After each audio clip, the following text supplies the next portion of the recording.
4월 20일 화요일 새벽 예배를 하나님 앞에 올려드리겠습니다. 출애굽기 9장 1절에서 12절입니다. 여호와께서 모세에게 이르시되 바로에게 들어가서 그에게 이르라. 히브리 사람의 하나님 여호와께서 말씀하시기를 내 백성을 보내라. 그들이 나를 섬길 것이니라. 내가 만일 보내기를 거절하고 억지로 잡아두면 여호와의 손이 들에 있는 내 가축 곧 말과 나귀와 낙타와 소와 양에게 더하리니 심한 돌림병이 있을 것이며 여호와가 이스라엘의 가축과 애굽의 가축을 구별하리니 이스라엘 자손에게 속한 것은 하나도 죽지 아니하리라 하셨다 하라 하시고 여호와께서 기한을 정하여 이르시되 여호와가 내일 이 땅에서 이 일을 행하리라 하시더니 이튿날에 여호와께서 이 일을 행하시니 애굽의 모든 가축은 죽었으나 이스라엘 자손의 가축은 하나도 죽지 아니한지라. 바로가 사람을 보내어 본즉 이스라엘의 가축은 하나도 죽지 아니하였더라. 그러나 바로의 마음이 완강하여 백성을 보내지 아니하니라. 여호와께서 모세와 아론에게 이르시되 너희는 화덕에 제 두 움큼을 가지고 모세가 바로의 목전에서 하늘을 향하여 날리라. 그 재가 애굽 온 땅의 티끌에 되어 애굽 온 땅의 사람과 짐승에게 붙어서 악성 종기가 생기리라. 그들이 화덕의 재를 가지고 바로 앞에 서서 모세가 하늘을 향하여 날리니 사람과 짐승에게 붙어 악성 종기가 생기고 요술사들도 악성 종기로 말미암아 모세 앞에 서지 못하니 악성 종기가 요술사로들로부터 애굽 모든 사람에게 생겼음이라. 그러나 여호와께서 바로의 마음을 완악하게 하셨으므로 그들의 말을 듣지 아니하였으니 여호와께서 모세에게 말씀하심과 같더라. 아멘. 매 예배 때마다 말씀을 읽고 시작하는 순서를 예배로의 부름이라고 합니다. 새순교회 주일 예배는 해 돋는 데에서부터 해 지는 데까지 여호와 이름이 찬양을 받으시리로다 라고 시작을 합니다. 이건 예배 개회사가 아닙니다. 하나님께서 우리를 불러주셔서 우리가 예배의 자리로 나아갈 수 있음을 선언하는 것이죠. 목사가 하나님을 대신해서 하나님의 백성들을 예배로 부르는 행위입니다. 어떻게 보면 예배의 참 중요한 시간이기도 합니다. 출애굽기를 예배 관점으로 보게 되면 예배로의 부름의 메시지가 보입니다. 이집트의 노예로 있던 이스라엘 백성들을 광야로 예배로의 부름입니다.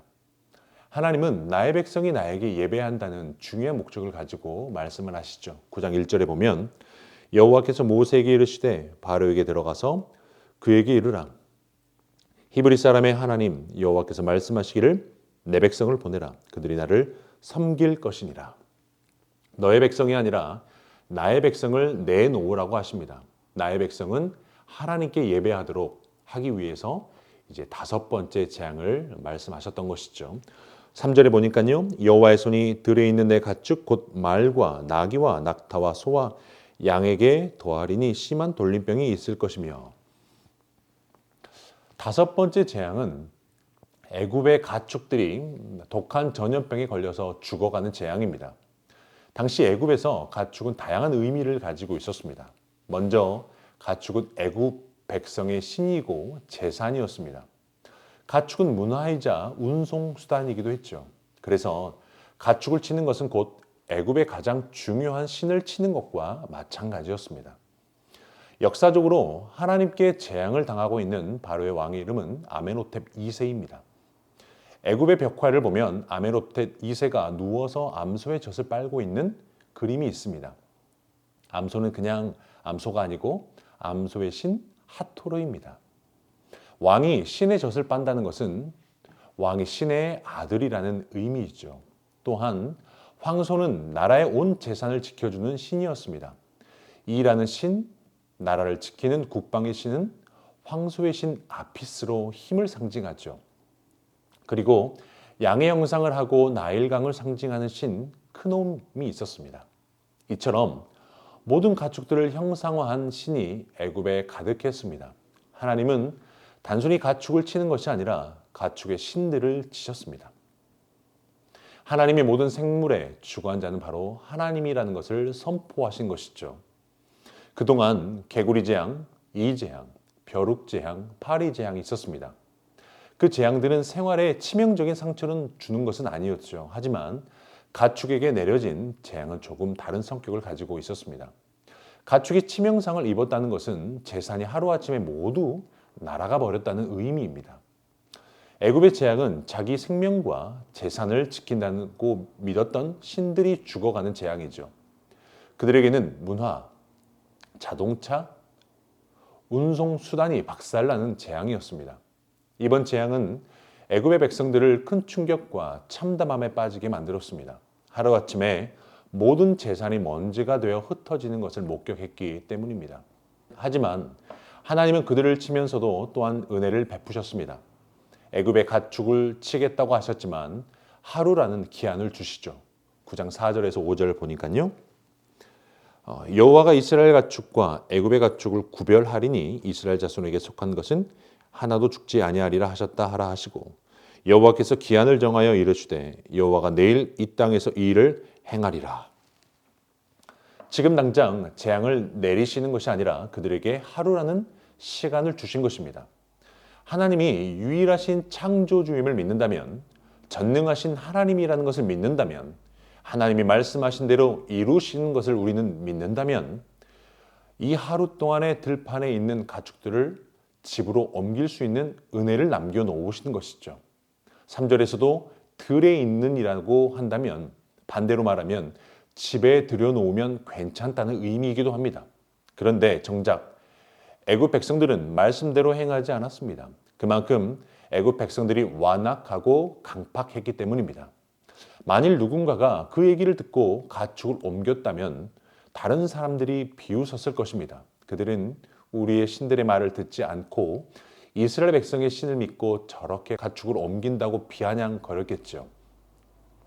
우리 하나님은 무작정 재앙을 내리시는 분이 아닙니다. 고센 땅에 있는 이스라엘 백성들의 가축, 곡식, 채소, 나무와 열매는 들에 있으나 집에 있으나 치지 않았습니다. 하나님 품 안에 있는 백성은 하나님이 보호하신다는 의미이죠. 그들은 하나님의 백성이기 때문입니다.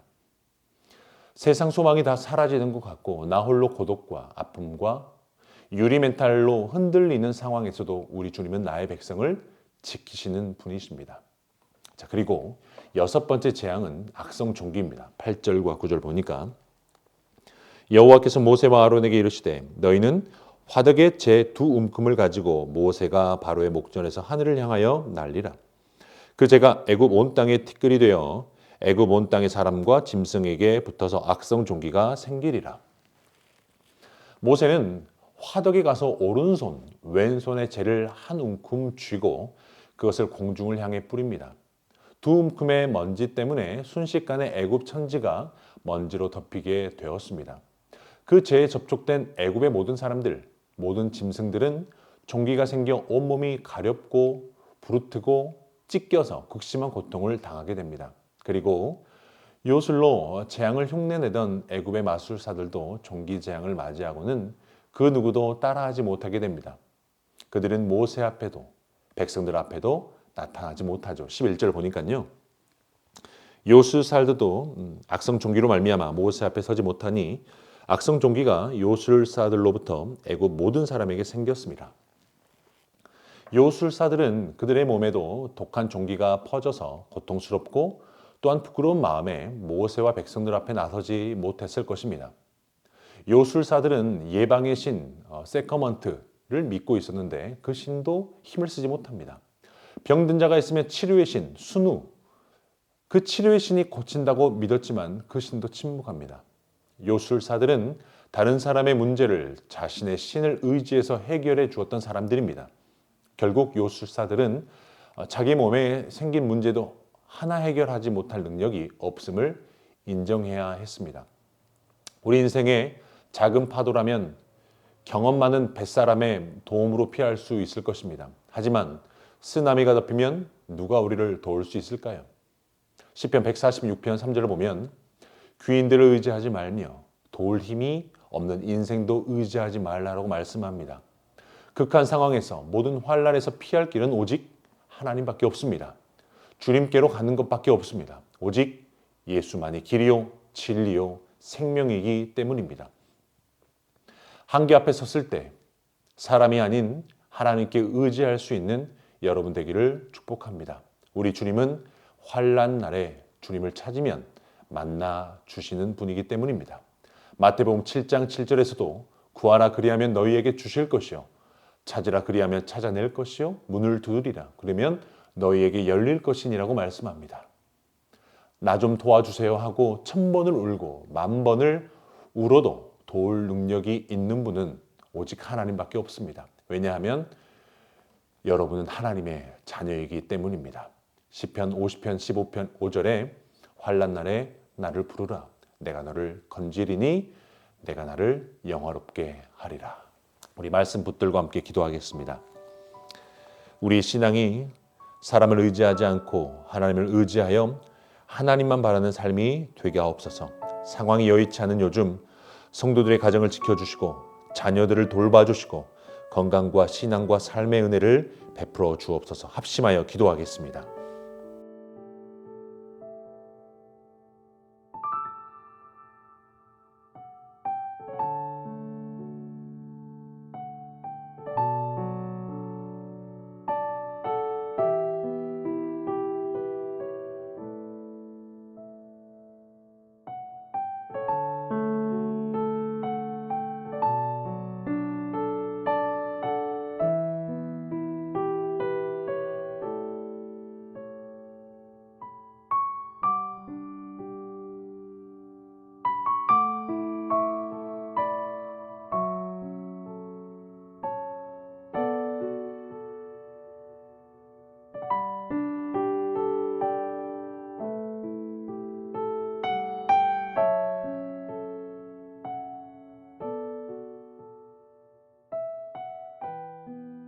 교회를 위해서 기도하겠습니다. 세수교회가 새롭게 진행되는 청빙의 과정을 통해서 하나님의 선하신 뜻이 바로 서게 하시고 하나님의 뜻을 이루어가는 교회가 되게 하옵소서.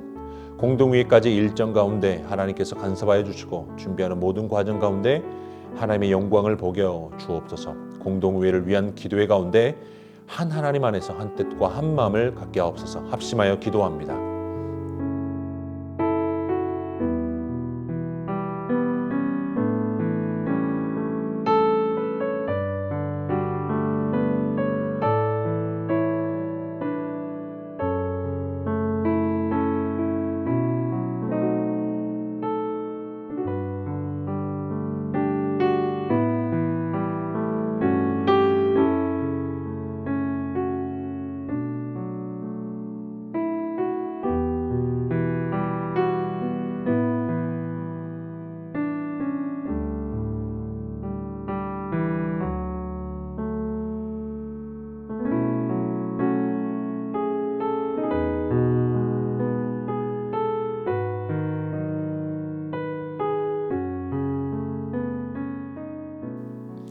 나라와 열방을 위해서 기도하겠습니다. 대한민국에 소외되고 어려운 이들에게 관심을 갖는 나라가 되고 높은 자나 낮은 자 모두가 행복한 나라가 되게 하옵소서. 열방의 선교사님들과 선교지의 은혜를 베푸셔서 사역이 다시 회복되게 하여 주옵소서. 농산어촌 교회와 미자립 교회를 지켜주시고 어려운 교회 목회자 가정 가운데 때를 따라 돕는 은혜를 허락하여 주시옵소서. 합심하여 기도합니다.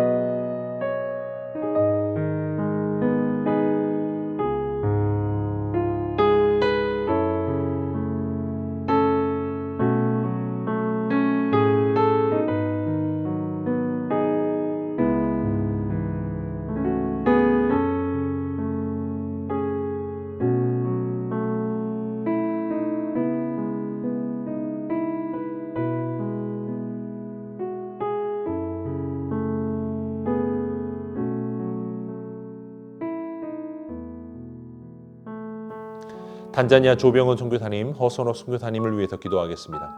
센터에서 운영하는 미션스쿨을 통해 이들의 신앙교육이 잘 이루어지게 하옵소서. 초등학교 강당 건축이 안전하게 세워지게 하시고 비자 진행이 원활하게 되게 하옵소서. 또 환우들 위해서 기도하실 때에 김인혜 사님, 김영자 권사님, 김찬준 집사님, 정승우 권사님, 김목남 권사님, 조금열 집사님, 안행순 집사님, 최혁기 성도님, 정성희 집사님 어머님을 위해서 우리 합심하여 기도하겠습니다.